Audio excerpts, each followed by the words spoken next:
Di balik dugaan pemerkosaan yang diperbuatnya, tersangka Briguna Anugrah Pratama juga disebut-sebut terindikasi mengidap kelainan seksual. Alasan yang melandasinya, tersangka memiliki modus serupa terhadap ketiga korbannya, yakni membuat mereka tak berdaya dengan cara membiusnya. Apakah dalih itu mencukupi? Selengkapnya dalam Benang Merah Dugaan Fetish Calon Dokter Spesialis.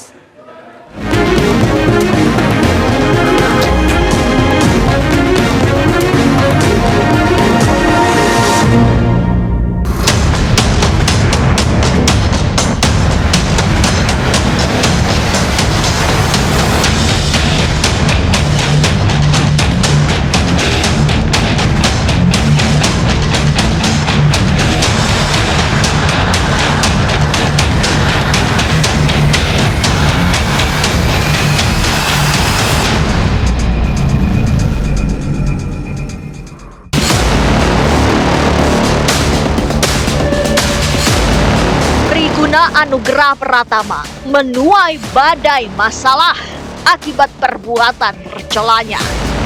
Diduga melakukan ruda paksa dengan lebih dulu membius korban-korbannya, Briguna pun ditengarai mengidap kelainan. Halayak menyebutnya fetish. Sejauh ini korban kejahatan Briguna berjumlah 3 orang. Modus semuanya serupa. Pelaku sudah beri keterangan bahwa dia melakukan semua perbuatannya terhadap korban. Jadi dengan melakukan pembiusan terhadap korban, kemudian melakukan perkosaan terhadap korban. Fetish atau lazim diterjemahkan menjadi fetisisme adalah ketertarikan seksual terhadap benda atau bagian tubuh tertentu yang tidak lazim.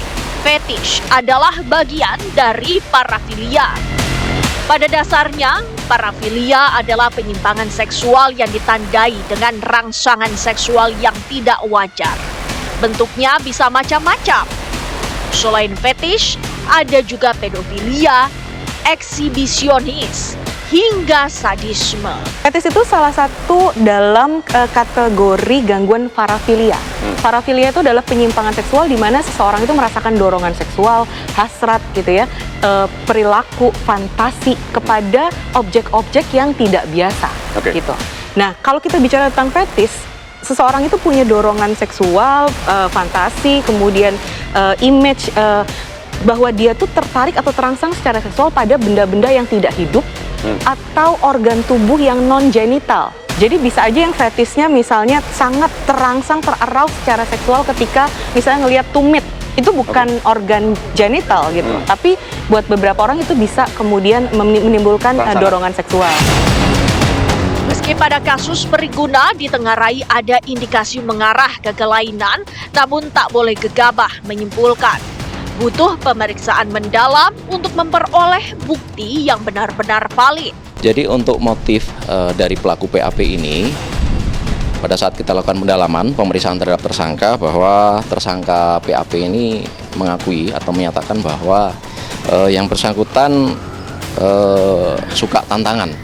Jadi suka tantangan, oleh karena itu penyidik tentunya mengingat jawaban dari tersangka demikian, sehingga merasa penyidik perlu untuk melakukan pemeriksaan secara psikologis terhadap si tersangka ini, karena tidak sewajarnya bila jawabannya karena suka tantangan sehingga melakukan perbuatan tersebut.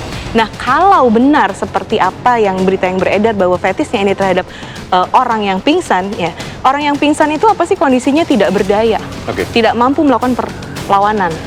Berarti kalau seandainya benar kasusnya seperti itu, ada kebutuhan untuk mendominasi dari yang kemudian menjadi korbannya gitu. Kebutuhan untuk merasa lebih superior dari orang yang jelas-jelas sudah tidak berdaya. Walau disadari parafilia sebagai bentuk penyimpangan dan celakanya juga berpotensi mengancam keselamatan orang lain, namun penyebab pasti masih sulit dijelaskan secara gamblang. Apa yang membuat seseorang itu mengalami gangguan parafilia sampai detik ini tuh belum bisa dirangkum gitu. Kira-kira penyebabnya pastinya tuh apa saja. Tetapi biasanya klien-klien yang mengalami gangguan parafilia ini, karena fetis adalah salah satu termasuk gangguan parafilia, itu biasanya juga klien-klien yang memiliki kesulitan dalam meregulasi, mengontrol dorongan-dorongan diri. Jika bercermin dari kasus Periguna, menurut pengakuannya, kelainan itu muncul justru ketika ia menjalani program pendidikan dokter spesialis. Periguna sendiri diketahui telah menikah, artinya saluran untuk memenuhi kebutuhan biologi secara sah itu ada. Di luar itu, mungkinkah faktor stres atau trauma di masa lalu menjadi salah satu pencetusnya? Assessment yang lengkap ya terhadap individu yang bersangkutan. Tetapi kalau mendengar statement seperti itu, rasanya banyak data yang perlu dieksplorasi. Ya, mungkin dengan tingkat stres yang tinggi sebagai dokter yang mengambil spesialis, mungkin itu kemudian menjadi sumber stresor tambahan. Tetapi apakah fetisnya itu baru muncul ketika itu? Rasanya mungkin itu perlu dieksplorasi lagi. Pengakuan Periguna yang menyebut bahwa kelainan seksual yang ia alami justru ketika menjalani PPDS tak pelak mengundang tanya sebagian halayak. Sebab, bukankah ketika seseorang hendak menempuh pendidikan keahlian diharuskan lulus psikotes? Sedangkan semakin ke sini, kelainan yang dialami Periguna sudah menjurus ke arah gangguan yang sewaktu-waktu dapat mengancam keselamatan orang lain maupun diri sendiri. Gangguan adalah ketika yang dialami tersebut sudah membahayakan buat dirinya dan orang lain. Apakah di tes itu kemudian nggak kelihatan? Ya tergantung tesnya itu mencakup area tersebut atau tidak. Nah, biasanya orang-orang yang punya penyimpangan seksual cenderung akan menyembunyikan. Setiap penyakit memiliki obatnya atau cara menyembuhkannya, kecuali penuaan. Begitupun dengan fetish. Persoalannya, ketika fetish telah mengarah kepada gangguan, maka penyembuhannya justru butuh perjuangan. Jadi tes psikologi itu semua tuh ada tujuannya.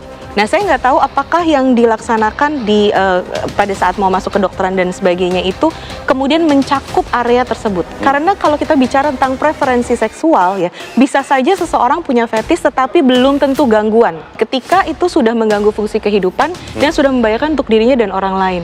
Bisa disembuhkan atau tidak tergantung makna dari sembuhnya. Kalau makna dari sembuhnya dorongannya hilang sama sekali mungkin tidak. Tapi yang bisa dilakukan adalah klien memahami kapan dorongan itu muncul, pada situasi apa, dan klien bisa memilih pendekatan atau strategi yang berbeda supaya dorongannya itu kemudian tidak membahayakan dirinya dan orang lain. Itu fungsi dari terapi.